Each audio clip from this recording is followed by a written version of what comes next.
Welcome to a very special Stingrays TV. Joseph Zakrzewski with you, joined by former Stingrays forward Matt Scherer. And Matt, last week you formally announced your retirement from the game of pro hockey alongside with Phil forward Pierre-Luc O'Brien. But you've been traveling around a lot this summer, going to see family and visiting some friends, so we've finally been able to track you down. And even though it's been a busy summer, it probably helps to keep your mind off of things. But how difficult was this decision for you, and why did you make it?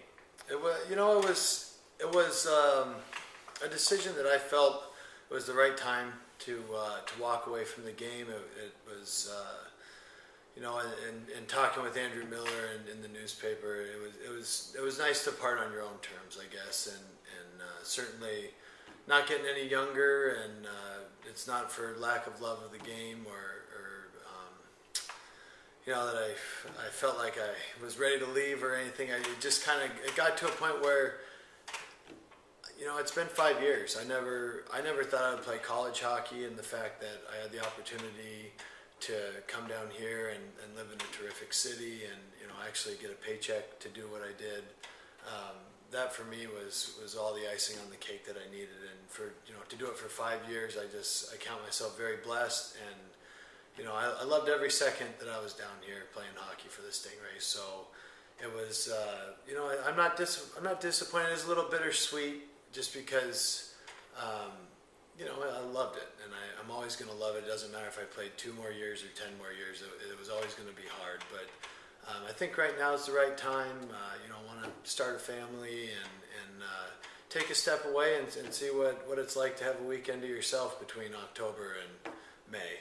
So it'll be interesting to see how it was. It was tough, but at the same time, I'm just kind of glad that when Spencer and I had our conversation and talked about the future, and he was very open to either possibility, and he was actually a lot of help in making the decision. So for me, I guess I'm glad I didn't spend all last year dwelling on the fact that this is your last game here, or this is your last chance at this, or whatever. I felt like I gave what I had every time, and I don't regret anything, and I'm just happy that I can still walk, and I don't have anything to look back on with any regret.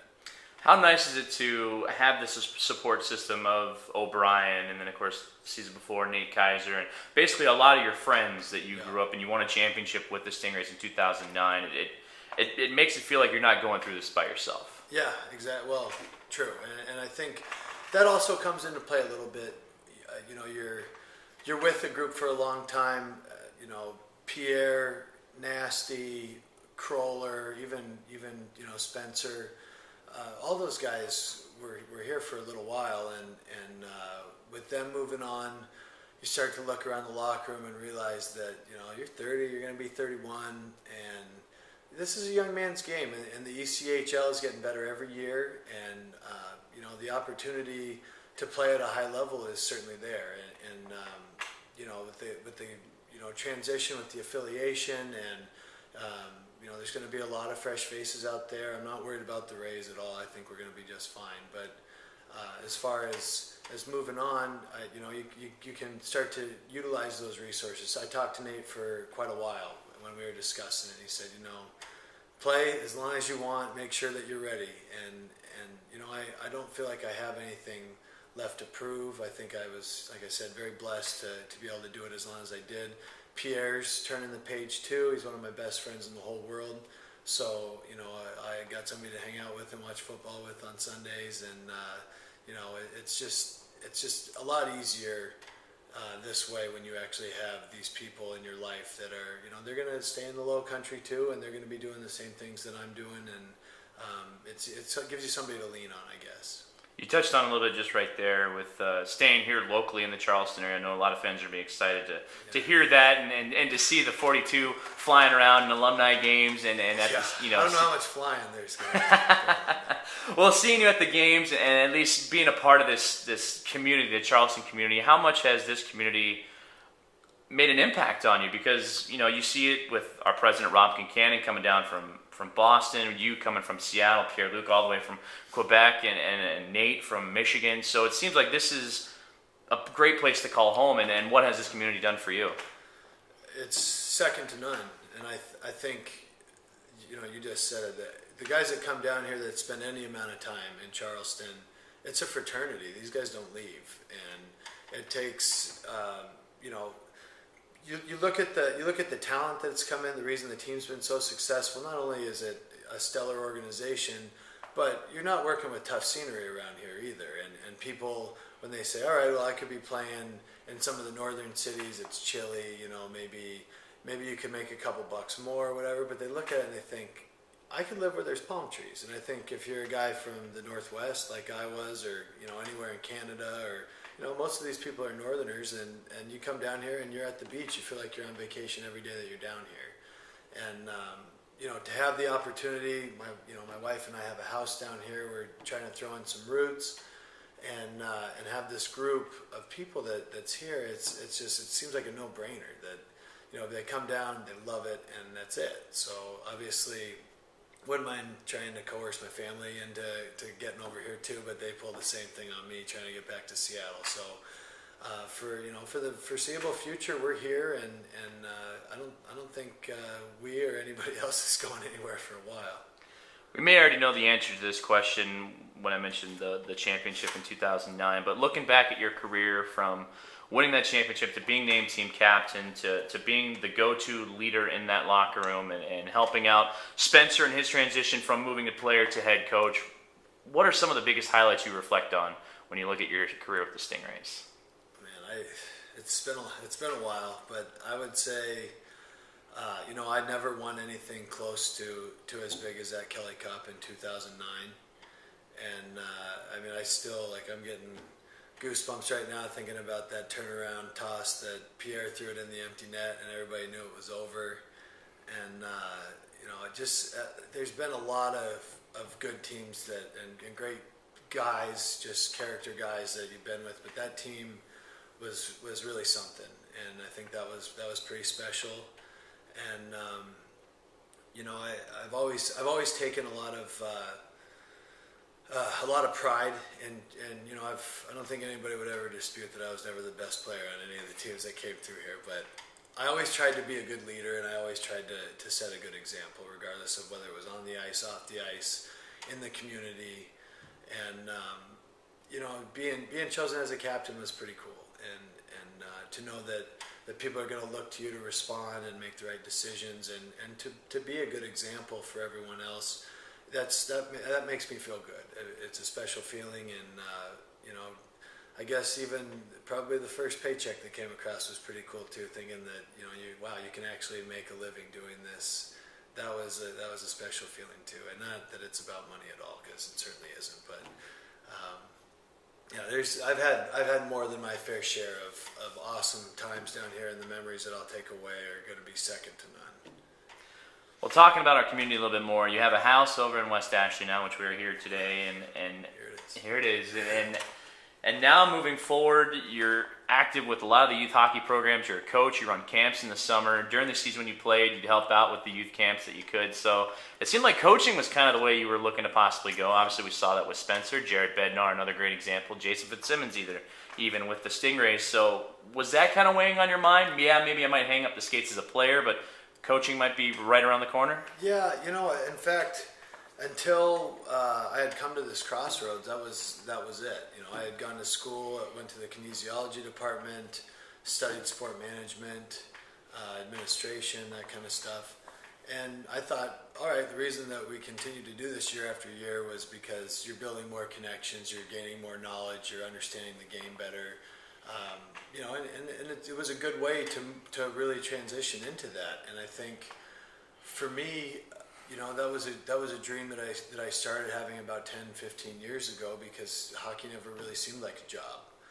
And now that I know differently, it was I had thought about the coaching very seriously, and that was one of the things that when I was thinking about hanging up the skates, was that the next step. And for me, I guess I started playing hockey when I was 6. I'm 30 now, and it's the same obligation as far as those 8 months of the year that you're going to be in the locker room. It's practice time. It's making sure you're there before everybody gets there. You're there long after they leave. Game nights, you're watching video until 1 or 2 in the morning. You're on the road. You're away from your wife. We've had a couple of coaches have children, in the last two have had kids and really been nervous that they weren't going to be around for that. And I guess in the end, I thought I'd like to see, how does the other half live, and to see, what sort of things could I get into. I've done what I've loved my entire life, and now maybe it's time to take a step back. If hockey is still giving me the itch in a couple of years, then maybe you come back into the picture and you see what you can do on your own terms. Maybe in a different spotlight. We've talked a little bit about the support group with former players, but you've also, and your wife included, have been very involved in the faith community here in the Charleston area, and that's something that you really try and walk by. And it's tough when you're a hockey player, just that demand, and you're playing on Sunday afternoons rather than going to church. Not observing the Sabbath. So how much did that help you, influence you? Because, like I said, your wife is a youth minister here locally, and I'm sure conversations with her probably helped you make this decision also. Yeah, no, she's good.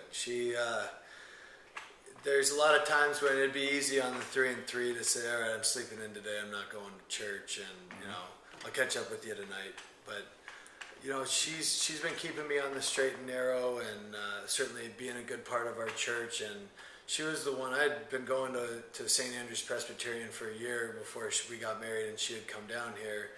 And I get a call from the pastor saying, "Hey, I understand you guys are interested in being members." So I did not know that at the time, but she had filled out the paperwork necessary, and we've been members there for 4 years now. And it is important, and as far as the faith and fun nights and giving my witness to people, that kind of stuff is important. And certainly in the locker room, you wouldn't think of that as a place of God, but you try what you can to be an example. And we have, Ike comes in and does church on Sunday, or at least chapel, so it's about a 10-15 minute conversation, and non-denominational. And I would try and guilt the boys into getting there. I could usually get most of them to show up by some means, but it wasn't always pretty. And I just felt like you glorify God in your own way, and whether that be, if your job was to score goals, then put pucks in the net, and that's how you're glorifying God. If you're a leader, then lead and do the right thing. If you're a fighter, make sure you beat the guy up as good as you can, because that's your job. But if I tried to play my role to the best of my ability. I probably lost my Christian witness a few times out there on the ice with my mouth, but at the same time, I think the Lord knew my intentions. So yeah, that stuff's important, and I plan on continuing on that path here in the future. Well, now the big question, Matt, with hockey behind you, what's next? What are you looking forward to? What business or job are you going to try and pursue?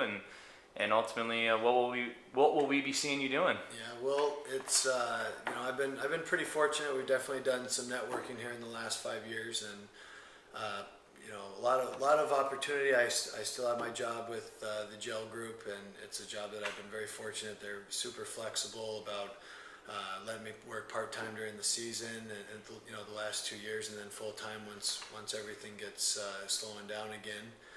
And I'll definitely be with them for a little while, and obviously we'll be looking to supplement something else in there, maybe the insurance industry, or been doing some conversing around town, and definitely going to use that networking to my advantage. So I'm not going to tell you just yet. I can tell you for sure that there will be a sheer shot, so there will be a little bit of riding in the near future. I'm not going to tell you exactly when, because I don't want to be on a deadline, but it will happen. I know there was a couple of years of interim there, but I will get at least one more out.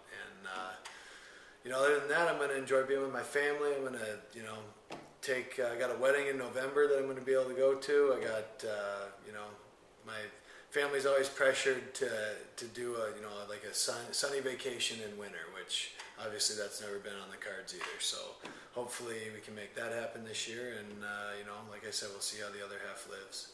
Matt, thank you for your time. Thanks, dude.